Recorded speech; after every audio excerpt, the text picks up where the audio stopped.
Hi friends, welcome to our channel. 'Devika and Danny' Ritu Varma lead రోల్‌లో చేసిన ఈ వెబ్ సిరీస్ ఎలా ఉందో తెలుసుకోబోయే ముందు మన ఛానల్‌ని కాస్త సబ్స్క్రైబ్ చేసి కొంచెం సపోర్ట్ ఇవ్వండి భయ్యా. నచ్చితే లైక్ చేయండి. టోటల్ 7 ఎపిసోడ్స్‌తో ఈచ్ ఎపిసోడ్ అరౌండ్ 20-30 మినిట్స్‌గా సాగే ఈ వెబ్ సిరీస్ చూసాక నాకైతే బావుంది. ఒకసారి చూడొచ్చు అనిపించింది భయ్యా. అడల్ట్ కంటెంట్ ఏం లేదు. ఫ్యామిలీతో చూడొచ్చు.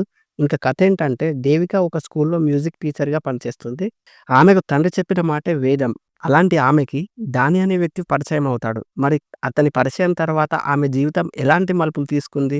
నేరుగా ఆత్మలతో మాట్లాడే శక్తి ఉన్న ఆమెకి ఎలాంటి సమస్యలు వచ్చాయి? తర్వాత ఏం జరిగింది అనేదే story. Series first 2 episodes character ఇంట్రడక్షన్‌తో పాటు కాస్త స్లోగా సాగితే, సెకండ్ ఎపిసోడ్ ఎండింగ్ నుండి కథలో వేగం పెరుగుతుంది.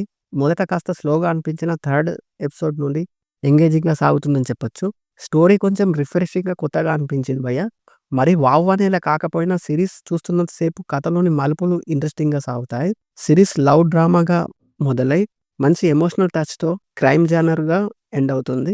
సిరీస్ క్లైమాక్స్ బావుంది. ఇంకా ఈ సిరీస్‌లో కోవెసర్ల గారిని కొత్తగా చూస్తాం.